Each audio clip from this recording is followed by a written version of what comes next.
সুপ্রিয় দর্শক, আসসালামু আলাইকুম। কাছে এবং দূরের, দেশে এবং প্রবাসে এই মুহূর্তে আমাদের প্রতিবেদনটা যারা দেখছেন তাদের সবাইকে অসংখ্য প্রীতি ও শুভেচ্ছা জানাচ্ছি নতুন আরেকটি প্রতিবেদনে। দর্শক, আমরা চলে আসছি প্রত্যন্ত গ্রামে, জয়মণ্ডপ, চর দুর্গাপুর, সিংগাইর, মানিকগঞ্জ। এই গ্রামের একজন নারী উদ্যোক্তা। সে সংসারের পাশাপাশি ঈদকে টার্গেট করে গরু লালন পালন করেন। প্রতি বছরই 3-4টি করে গরু লালন পালন করেন। এই বছরও তিনি কয়েকটি গরু লালন পালন করেছেন, প্রস্তুত করেছেন। আমরা জানবো তার কাছ থেকে যে কতদিন গরু লালন পালন করেন, কতদিন হলো এই গরুগুলোর সাথে রয়েছেন, এবং গরু লালন পালন করে আসলে লাভ লস দুটো বিষয়ই জানবো, এবং কি খাবার দাবার দেন এবং চিকিৎসা সেবা কিভাবে দেন, এবং আসন্ন 24 কুরবানি উপলক্ষে এই গরুগুলোকে নিয়ে কি চিন্তা ভাবনা সেটি তার কাছ থেকে জানার চেষ্টা করব। আমরা দেখতে পাচ্ছি দেশি গরু আছে, তারপরে অস্ট্রেলিয়ান গরু রয়েছে। আমরা 5-6টি গরু এবার দেখতে পাচ্ছি। এই গরুর কটি সম্পর্কে আমরা বিস্তারিত জানবো একজন নারী উদ্যোক্তার কাছ থেকে। সে সংসারের পাশাপাশি কিভাবে সময় দেন, এগুলোকে নিয়ে তার কি চিন্তা ভাবনা, সেই সব বিষয় নিয়ে আমরা তার সাথে আলাপ করবো। আপা, আসসালামু আলাইকুম। ওয়ালাইকুম আসসালাম। কেমন আছেন? এই তো ভালো, আপনারা একটু ভালো এদিকে আছেন? আসেন। আছি আলহামদুলিল্লাহ।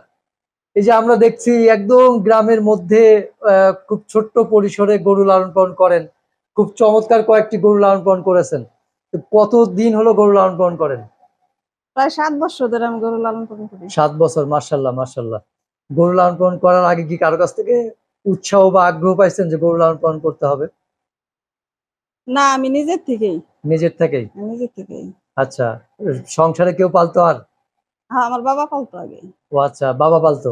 হ্যাঁ হ্যাঁ, বাবা মারা যাওয়ার পর থেকে আমি পালি। বাবা মারা গিয়েছে, মারা হ্যাঁ, যাওয়ার পর থেকে আপনি 7 পালন। বছর ধরে বাবা মারা গেছে, তারপর থেকে আমি পালি। বাবা আপ- একটা রাইখে গেছিল, ওইটা পালছি, ওইটা পাইলে লাভ হয়েছে দেখছি, তারপরে থেকে আমি মানে আপনার বাবা? হ্যাঁ হ্যাঁ হ্যাঁ, এই বাড়িটা কি আপনার? আমার বাবার বাড়িতে। ও, বাবার বাড়িতেই। হ্যাঁ ও আচ্ছা, তাহলে এটা আপনার বাবার বাড়ি। হ্যাঁ হ্যাঁ, বাবার আচ্ছা বাড়িতে। আচ্ছা। তাহলে বাবা পালতো, তারপর থেকে বাবা মারা যাওয়ার পরে আপনি পালতেছেন। হ্যাঁ যখন মানে আপনি একটা পালছেন প্রথম, হ্যাঁ, প্রথমে একটা পালছি। ওটা লাভ হয়েছিল? লাভ হয়েছিল। মাশাআল্লাহ। তারপর থেকে তারপরে 3-4টা করে আছে, প্রতি বছরে 4টা করে বেশি পালে আমি, এই বছর আর কি 7টা। আচ্ছা, প্রতি বছরই 3-4টে করে পালেন। হ্যাঁ হ্যাঁ এই বছর একটু 7টা। হ্যাঁ। এই বছর মাশাআল্লাহ একটু বেশি হয়েছে। এই যে মানুষ কয় যে আপা গরু পালে লস হয়, আপনি বলতেছেন যে লাভ হয় এই জন্য গরু পালেন। আসলে এটা কতখানি সত্য? লস দিয়ে কেউ জিনিস পালে নাকি? লস হলে কেউ জিনিসে পালা যায়, লাভ হয় দেখে তো পালি। আচ্ছা, লাভ হয় বলেই তো পালেন, পালি। আসলে লস হলে তো কেউ পালতো না। হ্যাঁ, আচ্ছা, আমরা বাইরে থেকে শুনছিলাম আপনি এই গরুটাকে আদর করে মানিক না কি নামে ডাকছিলেন? মানিক। হ্যাঁ, মানিক মানিক। বলে। আচ্ছা, আর এটা মানিক। হলো লালু। আচ্ছা, এটা হলো লালু। লালু, হ্যাঁ। লালু, মাশাআল্লাহ মাশাআল্লাহ। এটা লালু, এটা হলো মানিক। এই দুইটারই নাম। এই হ্যাঁ, দুইটার নাম। হ্যাঁ। এই মানিক, এই সুন্দর নামটা কে দিল? আপনি? আমি দিছি। আপনি দিয়েছেন? হ্যাঁ। আচ্ছা। এখানে আছে কয়টা গরু? 7টা। 7টা। আচ্ছা, কয় সন্তানের জননী আপনি বলেন তো? 2 সন্তানের। 2 সন্তান? খালি 2 সন্তান? এরা কারা? হ্যাঁ, এরা কি সন্তান না? হ্যাঁ, সন্তানের থেকেও বেশি, মানে সর্বক্ষণ এদের সাথে থাকি। সন্তান বড় হয়ে গেছে, তাদের কাছে তো আর থাকা লাগে না, আর ওদের সাথে সারাদিনই আমি থাকি। সারাদিনই থাকা লাগে? সারাদিনই থাকি। তাহলে এরাই তো বড় সন্তান। হ্যাঁ, ওরাই বড় সন্তান। এবং এরা দিচ্ছে, হ্যাঁ তাই না? হ্যাঁ। তা আপনার এই আদরের সন্তানগুলোকে প্রতিদিন কয়বার গোসল করান? 2 বার। 2 বার? হ্যাঁ, সকালে বিকালে 2 টাইম। সকালে বিকালে? খাবার দাবার দেন কি আপা? এটা খাওয়ায় বেশিরভাগ হলো, মনে করেন সকালে কাঁচা ঘাস দেই, তারপরে কুড়া ভুসি যাও দুধ দিয়ে, তারপরে ভুট্টে দিয়ে পাকাই, ওইটি দিয়ে দেই, খায়। আবার বিকালে আসরে আজান দেয়, ওই টাইমে দিয়ে হলো খেয়ার দিয়ে কুড়া ভুসি যাও এগুলো দিয়ে দেই, খায়। আবার রাত্রে ঘাস দিই। আচ্ছা। ভয় করে না আপা এত বড় বড় গরুর কাছে আসতে? ভয়, ওই যে দেখেন না, কাছে যাই, কিচ্ছু বলবো না। হ্যাঁ, কিছু আদর করলেন, খাওয়ালেন। নিচে বইসে, মনে করেন আমার ছেলে যখন ডলবে নিচে বইসে, মানে কিছুই বলেন। তাই? এই গোবর উঠে আমার কাছে আসুন, কোনোদিন একটা পা উচড়া আচ্ছা, একটু করবে না। মানিকের কাছে জানতো। মানিকের কাছে যে আসলাম, কিচ্ছু বলবো না মানে। আচ্ছা, আদর পেলে তো চুপচাপ থাকে। বাহ দিছি দিছি বাহ দিছি। বাহ বাহ। দর্শক দেখতেই পেলেন, আর একটা দেন না আপা, আমরা একটু দেখি। মানিকে কিচ্ছু বলবো না। দর্শক, রাগ করতেছে ভালোবাসা কে? কাকে কিচ্ছু বলে? করবো না, তোমারে কিচ্ছু করবো না, আপনাকে দেখছে না, এই কারণে মাশাআল্লাহ একটু রাগ মাশাআল্লাহ। করতেছে। রাগ না, যাক। রাগ না, কিচ্ছু করবো না। আচ্ছা আপা, এই যে এত সুন্দর করে যত্ন করে পালতেছেন, আদর করলেন, যখন আপনার সামনে থেকে গরুটা নিয়ে যাবে তখন কেমন লাগবে আপনার? তখন তো একটু খারাপ লাগবেই, তারপরও তো কিছু করার নাই, ওরা তো আর সারাক্ষণ সারা জীবন আমার কাছে থাকবো না, করা যায় আবার আনুম আবার পালুম, এইভাবেই। আচ্ছা দর্শক, আমিও কিন্তু অনেকটা মুগ্ধ হয়ে গেছি যে ও মুখটা আগিয়ে দিল, আপা চুমু দিল, যেরকম মা সন্তানকে আদর করে ঠিক সেই রকমই, তার একটুও কোনো ই নেই। তাপা, আমরা যে মানিককে দেখতেছি, হয়তো একটু এদিকে সাইড হবেন, মানিকের ওজন কি বলতে পারবেন যে কতটুকু হতে পারে, আইডিয়া আছে না? আইডিয়ার মধ্যে 6-এর উপরে যাবো গা। মানে 6 মণ? হ্যাঁ উপরে যাবো। 6 মণ শুধু মাংস? হ্যাঁ উপরে যাবো। হবে, আমার যা ধারণা হবে, হয়তো একটু প্লাস মাইনাস হতে পারে। তারপরে এই ঈদ উপলক্ষে এই আপনার মানিকের, আদরের মানিকের কত টাকা দাম আশা করতেছেন? আশা তো করি 4-এর মতো আশা করি, তারপরে 3.5 এরকম। মানে 3.5 বা 4-এর মতো আশা, আশা। তারপরে আলোচনা সাপেক্ষে যা হয় আর কি। হ্যাঁ হ্যাঁ। আচ্ছা দর্শক, আশা করতেই পারে, আর আশাই বাদে ভরসা। দেখতেই পাচ্ছেন যে ওনার আশা 3.5 থেকে 4, আলোচনা সাপেক্ষে আপনারা নিতে পারবেন। 8 মনের মতো হইব। হ্যাঁ, অনেক এরকম। আদর যত্ন আরো তো করে, সময় আছে, 8 মনের কাছাকাছি যাইব গা। হ্যাঁ আরো বড় হবে, আরো 1 হ্যাঁ। মাসের বেশি সময় আছে, 8 আরো মণ, বড় হবে 8 ইনশাল্লাহ, মণ ধরবে আর কি। আরো আধা মণ মাংস হবে। 8 মণ ধরবে। 8 মণ ধরবে, তার মানে 8 মণ মাংস ধরবে। এই আরো মাসখানেকের বেশি সময় আছে। হ্যাঁ। তো তখন কি মানে দাম বেশি হবে না এখন যেটা বললেন সেটাই? হ্যাঁ এখন যে দামের কথা বললেন এইটাই, এটাই চাওয়া নাকি পরে আরো বেশি চাবেন? এইটাই চাওয়া। তারপরে বাজার মনে করেন যদি দাম আচ্ছা, যায় তাহলে তো এর উপরেও যাইতে পারে। ওপরেও যাইতে পারে। আচ্ছা, তো দর্শক, আমরা মানিক সম্পর্কে জানলাম, এবার হলো কি লালু। হ্যাঁ এটা মার্শাল্লাহ, এটা তো অনেক সুন্দর গরু। এটা এটা শাহিওয়াল জাত না? শাহিওয়াল। আচ্ছা, হ্যাঁ, শাহিওয়াল জাতের গরু। আমরা তো এগুলো নিয়েই কাজ করি, মুরব্বী চিনবই তো। মুখ মাখাইছা, সময় দম যাবে না সব। আহ, আচ্ছা, এই যে দর্শক দেখতে পাচ্ছেন, চমৎকার। আচ্ছা আপা, এই যে সংসারের পাশাপাশি গরু লালন পালন করেন, সংসারে কাজের সমস্যা হয় না? সমস্যা, ওদের সময় আগে দেওয়া লাগে। আচ্ছা, সময় দেওয়া লাগে, সময় দেওয়া লাগে। তো দর্শক দেখতে পাচ্ছেন খুবই সুন্দর এই গরুটা। তা আপনার লালুর ওজন কতটুকু হতে পারে? 7.5 মণ 8 মণ হবে না?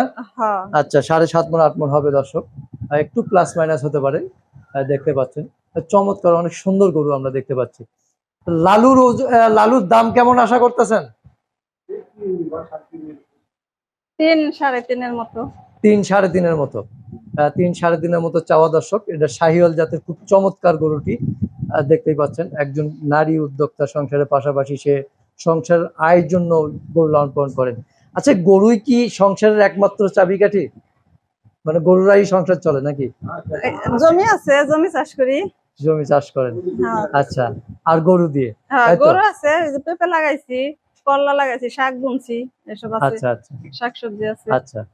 তো এই যে এইটা দেখতেছি, এটা তো ফ্রিজিয়ান জাত, অস্ট্রেলিয়ান জাত। হ্যাঁ হ্যাঁ আচ্ছা, এটা কি কুরবানির সময় কুরবানির উপযুক্ত হবে? হ্যাঁ হ্যাঁ। হবে ইনশাল্লাহ। তাহলে এটা তো এই গরুগুলো আরো বেশি বৃদ্ধি হয়, তো দেখা যাচ্ছে কুরবানি আস্তে আস্তে আরো মাশাআল্লাহ আরো বড় হবে। তাহলে এটা এখন আনুমানিক কতটুকু ওজন হতে পারে? মনে করে না, দুষ্টামি করো, কিচ্ছু করবো না। হ্যাঁ,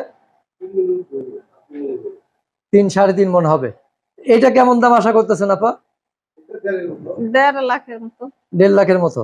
আচ্ছা, 1.5 লাখ টাকার মতো। দর্শক, পাশে থেকে একটু গাইড দেওয়া হচ্ছে, কারণ আপার দাম সম্পর্কে একটু ধারণা কম, যার কারণে একটু গাইড দেওয়া হচ্ছে। কিন্তু আসলে গরুগুলো উনি লালন পালন করেন, উনি যত্ন করেন, মূলত গরুর সাথে থাকতে উনি পছন্দ করেন। তারপরে এই পাশে আরো কয়েকটি গরু আমরা দেখতে পাচ্ছি, দুটি ছোট সাইজের গরু দেখতে পাচ্ছি, দুটি হলো দেশি গরু, তাই না? হ্যাঁ দেশি গরু। দেশি গরু, আমরা দেশি গরু দেখতে পাচ্ছি, সুন্দর দুটি দেশি গরু, এই যে মাশাআল্লাহ। তো এই যে দেশি গরুটা দেখতেছি, এটা তো কত মানে 2-2.5 মণ ওজন হবে? হ্যাঁ, 2 মণে, এটা 3 মণ।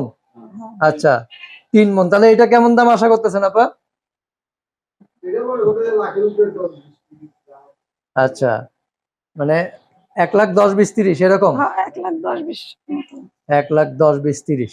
তাহলে এইটা কেমন হবে? এটা ওই রকমই লাখ খানিক নাকি? হ্যাঁ এটা লাখের মতো। এটা লাখখানিক হবে।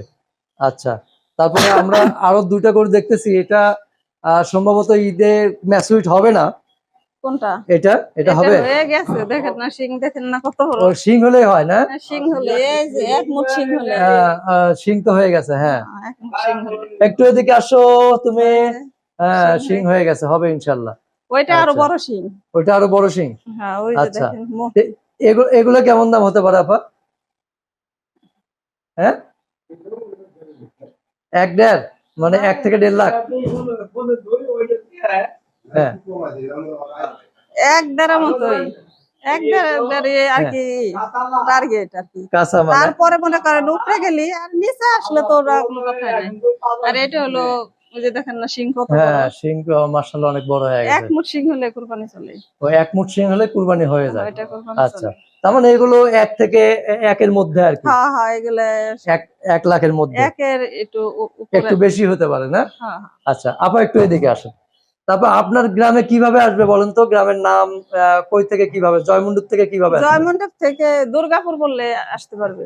দুর্গাপুর, নদীর মানে ঘাট। চর দুর্গাপুর বলতে হবে না দুর্গাপুর বলতে হবে? চর দুর্গাপুর নদীর ঘাট বললেই।